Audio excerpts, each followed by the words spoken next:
तो दोस्तों, तैयाबदा advocate channel में आप सभी का स्वागत है। आज हम सुप्रीम कोर्ट ने नए आपराधिक कानूनों को चुनौती देने वाली याचिका खारिज कर दी, उसके बारे में जानेंगे। केस था टी शिव गणना संवर्धन वर्सेस कानून एवं न्याय मंत्रालय WPC 53/24।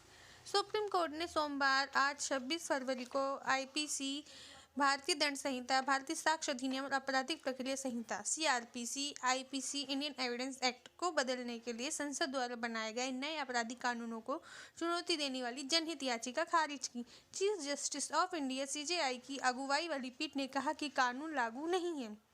साथ ही पूछा कि याचिकाकर्ता का अधिकार क्या है जो वस्तुतः पक्षकार के रूप में उपस्थित हो रहा है। CJI DY चंद्रचूड़ ने कहा, 3 नए आपराधिक कानूनों को चुनौती देने का आपका अधिकार क्या है? वे लागू भी नहीं है, खारिज कर दिए गए हैं।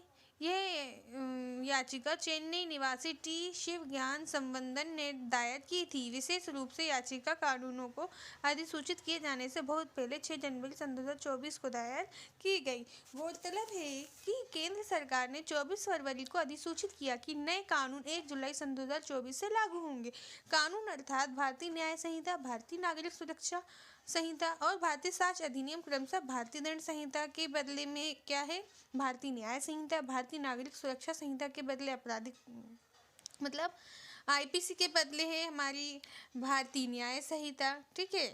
और भारतीय नागरिक जो हमारी CRPC थी उसके बदले है भारतीय नागरिक सुरक्षा, और इंडियन एविडेंस एक्ट जो था भारतीय साक्ष्य अधिनियम, तो उसके बदले है भारतीय साक्ष्य अधिनियम ही है, नाम उसका बदला नहीं गया है, ठीक है। तो अधिनियम को प्रतिस्थापित करने के लिए तैयारी। हालांकि नए कानूनों के प्रावधान किस तारीख से प्रभावी होंगे इसकी अधिसूचना अभी बाकी है। ये कानून जो क्रमशः भारतीय दंड संहिता, आपराधिक प्रक्रिया संहिता और भारतीय साक्ष्य अधिनियम को निरस्त और प्रतिस्थापित करते हैं, 21 दिसंबर 2023 को संसद द्वारा पारित किए गए थे।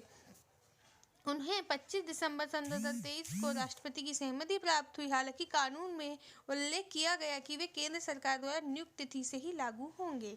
Thank you. देखिए क्या बात है, जो पक्षकार है जिसने दायर किया कि भाई ये कानूनों को लागू नहीं करना चाहिए, तो जब अभी कानून लागू नहीं है तो उसकी क्रिया आप कैसे बता सकते हैं कि वो आपके लिए बेनिफिशियल है या नहीं है ना, आपके हितबद्ध है या आपके हित में नहीं रहेंगे कानून। इसीलिए ये याचिका खारिज कर दी गई, क्योंकि अभी ये कानून लागू नहीं हुए हैं, उसके पहले ही आपने अपील लगा दी है।